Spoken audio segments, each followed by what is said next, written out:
قال رسول اللہ صلی اللہ علیہ وسلم انہا ستکون فتنۃ، ان قریب ایک بہت بڑا فتنہ رونما ہوگا۔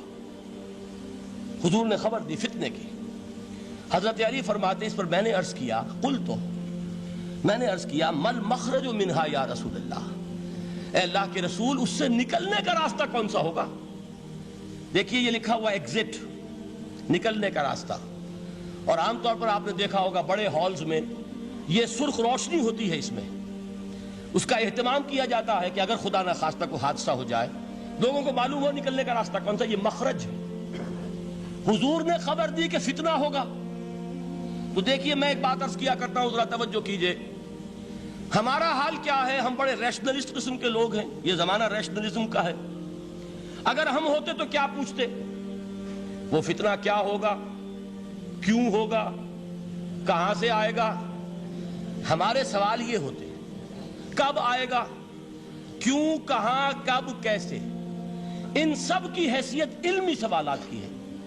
بھائی کب آئے گا ایک علم ہے، کیسے آئے گا علم ہے، کہاں سے آئے گا علم ہے، لیکن اصل جو عملی اعتبار سے اہمیت والی شے ہے، بچاؤ کا راستہ کون سا ہوگا محمد الرسول اللہ، یہ بتائیے ہم۔ مل مخرج منہا یا رسول اللہ، حضرت علی نے یہ نہیں پوچھا فتنہ کیا ہوگا، کہاں سے آئے گا حضور، کیوں آ جائے گا، کب آ جائے گا، نہیں، مل مخرج منہا یا رسول اللہ، اے اللہ کے رسول یہ بتائیے کہ جب وہ فتنہ رونما ہوگا تو نکلنے کا راستہ کون سا ہوگا؟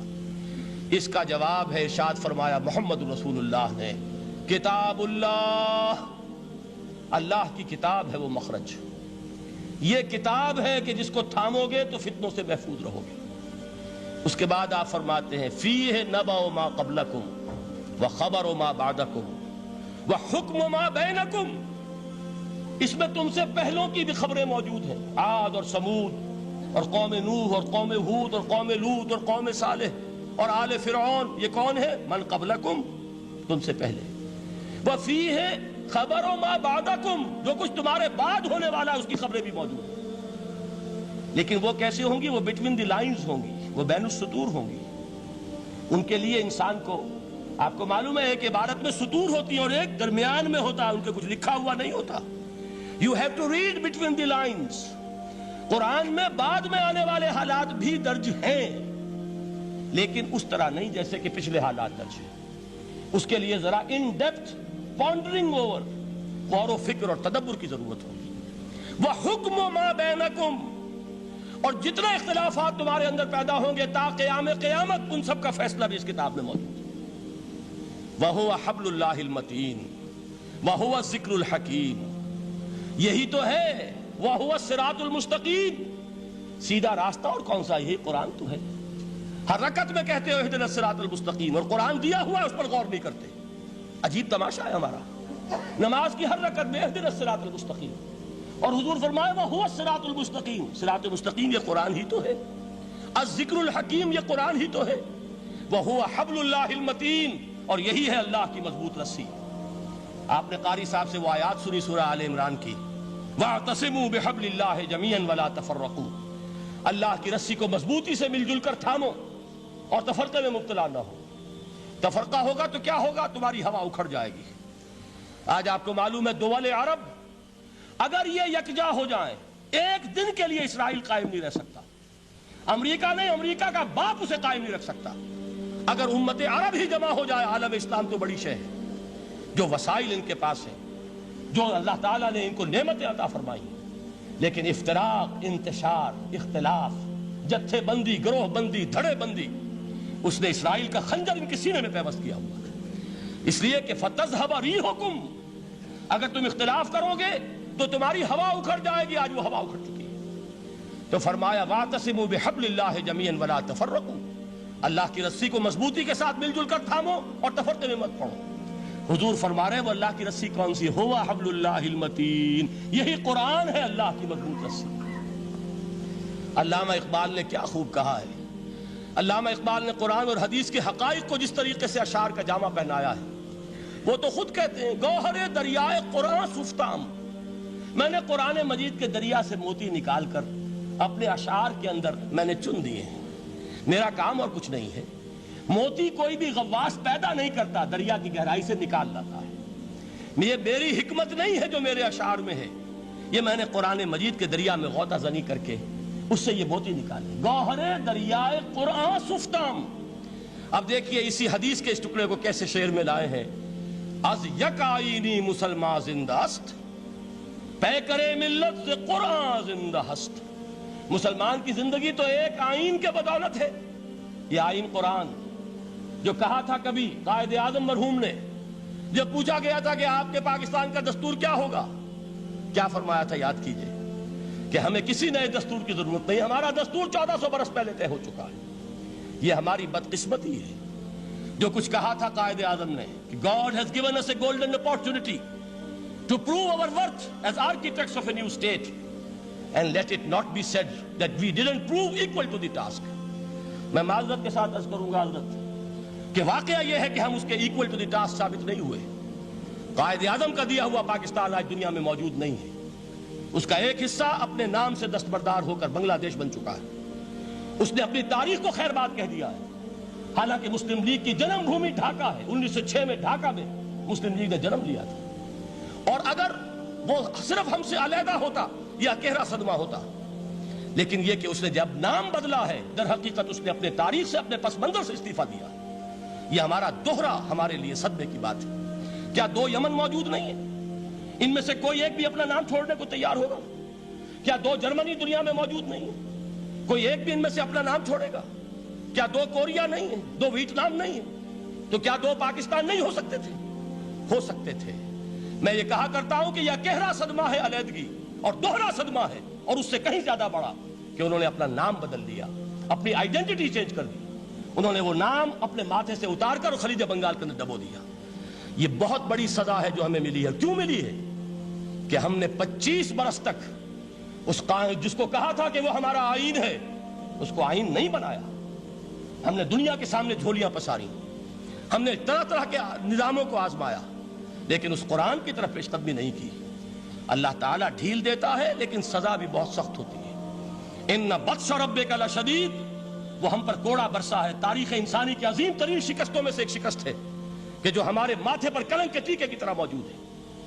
اللہ کرے کہ آئندہ یہ تاریخ اپنے آپ کو نہ دہرائے، لیکن میں عرض کر دیتا ہوں آپ سے، جو ہمارے لچھن ہیں، جو ہمارا طرز عمل ہے، جو ہمارے لیل و نہار ہیں، جو ہمارا انداز ہے، اللہ کے دین کا استہزاء اور تمسخر، جس طرح اللہ کے ساتھ مذاق ہم کر رہے ہیں، اس کا شاید اس سے بھی کہیں زیادہ برا نتیجہ نکلے۔ اللہ مجھے اور آپ کو اور ارض مقدس پاکستان کو اس انجام سے بچائے، لیکن اس کے لیے کام کرنا ہوگا۔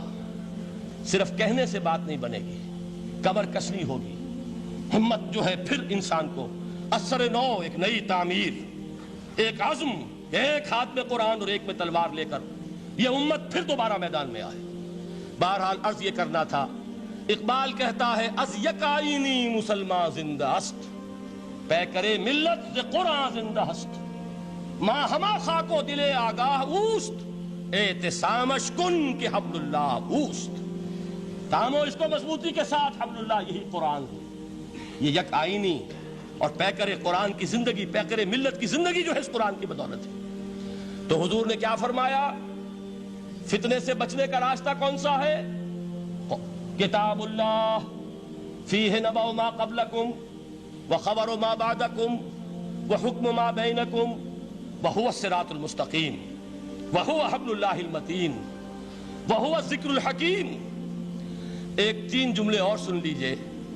هو الذی لا یشبع منہ العلماء ولا یخلق عن کثرت الرد۔ یہ قرآن وہ شے ہے جس سے اہل علم کبھی سیر نہ ہو سکیں گے۔ ولا تنقضی عجائبہ، اس کے عجائب کبھی ختم نہیں ہوں گے۔ یہ ہیروں کی وہ کان نہیں ہے کہ جو کبھی خالی ہو جائے کہ سارے ہیرے نکل چکے، اب مزید ہیرے نہیں ہیں، نہیں، علم اور حکمت کے ہیرے اور ہدایت اور حکمت کے موتی اس میں سے ابد الآباد تک نکلتے رہیں گے۔ ضرورت صرف کھودنے کی ہے۔ میں نے وہ لفظ استعمال کیا تھا، آج کا قرآن کھودنا ہوگا، آج کی ہدایت اس قرآن سے نکالنی ہوگی۔ قرآن جب نازل ہوا آن دی سرفیس، بالکل ظاہر وہ تھی اس کی ہدایت جو اس دور کے لیے ضروری تھی۔ ہمیشہ کی ہدایت اس کے اندر رکھ دی گئی ہے، اس میں مضمر ہے، اس میں چھپی ہوئی ہے، اس کے لیے تدبر کی ضرورت ہے۔ کتاب انزلناہ الیک مبارک لِيَدَّبَّرُوا آیَاتِهِ وَلِيَتَذَكَّرَ أُولُو الْأَلْبَابِ، لوگ تدبر کریں، اس کی گہرائیوں کے اندر غوطہ زنی کریں۔ لا تنقضی عجائبہ، اس کے عجائب کبھی ختم نہیں ہوں گے۔ ولا یشبع منہ العلماء، اہل علم کبھی اس سے سیر نہیں ہوں گے۔ آپ کو سخت بھوک لگی ہوتی ہے اور کھانا کھانے کے تھوڑی دیر کے بعد اب آپ کا ہاتھ رک جاتا ہے، سیر ہو گئے، بہترین کھانا ہے لیکن نہیں کھا سکتے۔ اگر عام حالات میں وہ آتا تو کبھی نہ چھوڑتے، لیکن اب وہ آپ کا میزبان کہہ رہا کچھ اور لیجیے، تناول فرمائیے ذرا، یہ بھائی نہیں میں اب بھر چکا، یہ آپ کہتے ہیں کہ نہیں؟ حضور فرمائے یہ قرآن وہ شے نہیں ہے جس سے اہل علم کبھی سیر ہو سکے، ان کی پیاس بڑھتی چلی جائے گی، ان کے اندر quest of knowledge, search for wisdom بڑھتی چلی جائے گی۔ کبھی بھی انسان یہ محسوس نہیں کرے گا کہ مجھے جو لینا تھا میں لے چکا، بلکہ یہ کہ جیسے جیسے قدم آگے بڑھیں گے تہذیب کے، تمدن کے، علم کے، اتنے ہی قرآن جو ہے وہ آگے بڑھتا چلا جائے گا ہر دور کی رہنمائی کے لیے۔ لا تنقضی عجائبہ ولا یخلق عن کثرت الرد، بار بار کے پڑھنے سے اس پر بوسیدگی طاری نہیں ہوگی۔ دنیا کی اور کتابیں ہیں، ایک دفعہ پڑھ لیں گے، دو دفعہ پڑھ لیں گے، تین دفعہ پڑھ لیں گے، چار دفعہ پڑھ لیں گے، پھر جی نہیں چاہے گا۔ لیکن یہ کتاب وہ ہے، امام شافعی کا میں واقعہ آپ کو سناتا ہوں۔ وہ یہ کہتے ہیں کہ ایک مرتبہ میرے ذہن میں یہ سوال آ گیا کہ اجماع کے لیے بھی قرآن مجید میں کوئی سند ہے، دلیل ہے؟ سب مانتے ہیں کہ اجماع جو ہے سورس ہے قرآن کے، اسلامی قانون کی، جس پر کہ امت کا اجماع ہو جائے۔ تو کہتے ہیں میں نے 300 مرتبہ قرآن پڑھا اول سے آخر تک، صرف اس دلیل کی تلاش میں۔ 300 مرتبہ مجھے نہیں ملی، 301ویں مرتبہ جب پڑھ رہا تھا مجھے روشنی مل گئی۔ وہ یبتغی غیر سبیل المومنین کے جو الفاظ آئے ہیں، نولیہ ما تولی ونصلہ جہنم، جو کوئی شخص مسلمانوں کے راستے کو چھوڑ کر کوئی اور راستہ اختیار کرے گا ہم اسے اسی کے حوالے کر دیں گے اور جہنم میں پہنچا دیں گے۔ معلوم ہوا مسلمانوں کا جس پر اجماع ہو جائے اس کو بھی ایک سند حاصل ہے۔ یہ مسلمانوں کا مجمع علیہ ایک راستہ ہے، اس کو بھی ایک سند اور دلیل کی حیثیت حاصل ہے۔